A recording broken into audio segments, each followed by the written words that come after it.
Hello friends, welcome to మా honey home. ఈరోజు వీడియోలో నోటికి రుచిగా తినాలనిపించినప్పుడు ఎక్కువ మసాలా లేకుండా తక్కువ టైంలో ఎక్కువ శ్రమ లేకుండా ఎంతో రుచిగా అప్పటికప్పుడు చేసుకోగలిగే పలావ్ అండ్ చికెన్ కర్రీ చూపించబోతున్నాను. సో ఇంక లేట్ చేయకుండా వీడియోలోకి వెళ్ళిపోదాం.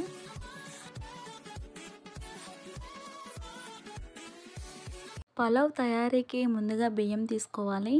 నేను ఇక్కడ నార్మల్ బియ్యమే తీసుకున్నాను. మీరు కావాలంటే ఈ ప్లేస్లో బాస్మతి రైస్ కూడా తీసుకోవచ్చు. మనం తీసుకున్న బియ్యాన్ని ముందుగా కొలుచుకోవాలి.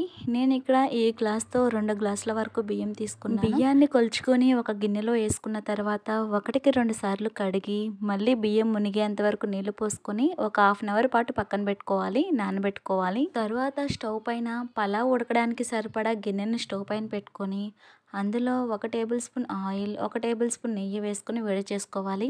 నూనె వేడైన తర్వాత అందులో విడి మసాలా దినుసులు వేసుకోవాలి. ఎక్కువ ఘాటు లేకుండా తక్కువ మసాలా దినుసులు వేస్తున్నాను. అన్ని రకాలు వేసుకోవాలని ఏం లేదండి, 4-5 రకాలు వేసుకుంటే సరిపోతుంది.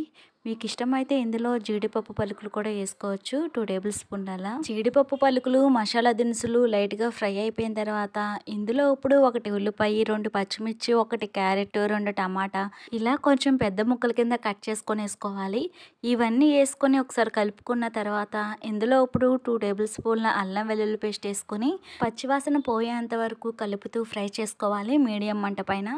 ఇలా కొద్దిసేపు మీడియం మంట పైన ఫ్రై చేసుకున్న తర్వాత ఇందులో ఇప్పుడు కొంచెం కొత్తిమీర, పుదీనా వేసుకొని ఒకసారి కలుపుకొని ముందుగా కడిగి నానబెట్టుకున్న బియ్యాన్ని అందులో ఉన్న నీళ్ళు పూర్తిగా వంపేసుకొని బియ్యం మాత్రమే వేసుకొని అంతా కలిసేలాగా ఒకసారి కలుపుకొని ఇందులో ఇప్పుడు 1 గ్లాస్ బియ్యానికి 2 గ్లాసుల వరకు నీళ్ళు వేసుకోవాలి. ఈ ప్లేస్లో మీరు బాస్మతి రైస్ తీసుకుంటే కనుక 1 గ్లాస్ బియ్యానికి 1.5 గ్లాసుల వరకు నీళ్ళు వేసుకోవాలి. నార్మల్ బియ్యానికి 1కి 2 గ్లాసులు నీళ్ళు వేసుకున్న తర్వాత మరొకసారి కలుపుకొని రుచికి సరిపడా ఉప్పేసి కలుపుకొని పైన మూత పెట్టుకొని మీడియం మంట పైన బియ్యం మెత్తగా ఉడికేంత వరకు ఉడికించాలి. అలా ఉడికేలోపు చికెన్ కర్రీ చూద్దాము. పక్క స్టవ్ పైన మరో కడాయి పెట్టుకొని అందులో తగినంత నూనె వేసుకొని 2 ఉల్లిపాయలు చిన్న ముక్కల కింద కట్ చేసుకొని వేసుకొని ఉల్లిపాయ ముక్కలు బ్రౌన్ కలర్ వచ్చేంత వరకు ఫ్రై చేసుకోవాలి. ఉల్లిపాయలు ఇలా ఫ్రై అయిపోయిన తర్వాత ఇందులో ఇప్పుడు శుభ్రంగా కడిగి పెట్టుకున్న చికెన్ వేసుకోవాలి. నేను ఇక్కడ 1/2 కేజీ వరకు తీసుకున్నాను. చికెన్ వేసిన తర్వాత 2 టేబుల్ స్పూన్ల అల్లం వెల్లుల్లి పేస్ట్ వేసుకోవాలి.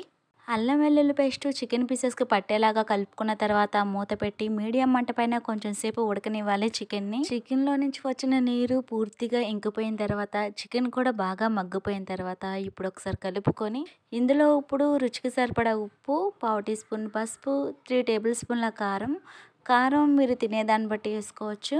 ఉప్పు, కారం, పసుపు వేసుకొని కలుపుకున్న తర్వాత ఇందులో ఇప్పుడు 2 టమాటాలు మిక్సీ జార్లో వేసుకొని మెత్తటి పేస్ట్లా చేసుకొని ఆ పేస్ట్ని వేసుకోండి. ఇలా టమాటా పేస్ట్ వేసుకోవడం వల్ల కూర మనకి చాలా అంటే చాలా గ్రేవీగా వస్తుంది.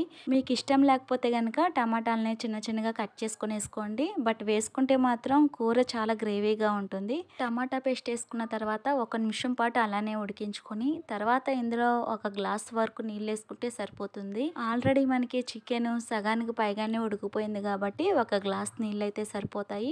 నీళ్ళు వేసుకున్న తర్వాత అంతా ఒకసారి కలుపుకొని ఇప్పుడు మూత పెట్టి దగ్గరగా అయ్యేంత వరకు ఉడికించుకోవాలి. ఇప్పుడు పలావ్ చూద్దాము. రైస్ మనకి మెత్తగా ఉడికిందా లేదని చూసుకొని పలావ్ ఉడికించుకునే ముందు 10 లేదా 15 నిమిషాల పాటు మీడియం మంట పైన పెట్టుకుని తర్వాత మీడియం ఫ్లేమ్లో రైస్ మెత్తగా అయ్యేంత వరకు ఉడికించుకోవాలి. ఇలా రైస్ మెత్తగా ఉడికిపోయిన తర్వాత స్టవ్ ఆఫ్ చేసుకొని ఒక 10 నిమిషాల పాటు మూత పెట్టి అలానే వదిలేసేయండి. తర్వాత పలావ్ మనకి ఇంకా పొడిగా అవుతుంది. చికెన్ కర్రీ కూడా ఇలా దగ్గరగా ఉడికిపోయిన తర్వాత ఇందులో ఇప్పుడు 1 టీ స్పూన్ చికెన్ మసాలా వేసుకొని సన్నగా కట్ చేసుకున్న కొత్తిమీర వేసుకొని అంతా కలిసేలాగా ఒకసారి కలుపుకొని మూత పెట్టి 2 నిమిషాల పాటు ఉడికించండి, సరిపోతుంది. 2 మినిట్స్ తర్వాత మూత తీసుకొని చూస్తే నూనె మొత్తం పైకి తేలిపోయింది కదండి. మనకి ఇంకా కూర రెడీ అయిపోయినట్టే. స్టవ్ ఆఫ్ చేసుకొని పక్కకు దించేసుకోండి. ఎంతో రుచికరంగా తక్కువ టైంలో పలావ్ అండ్ చికెన్ కర్రీ చాలా ఈజీగా ఎవరైనా చేసేయచ్చు కదా. మరి మీరు ఒకసారి తప్పకుండా ట్రై చేయండి. ఈ రెసిపీస్ మీకు నచ్చినట్లయితే లైక్ చేసి మీ ఫ్రెండ్స్ అండ్ ఫ్యామిలీ మెంబర్కి షేర్ చేయండి. నా ఛానల్ ఫస్ట్ టైం చూస్తున్నట్లయితే సబ్స్క్రైబ్ చేసుకోండి. Thank you for watching.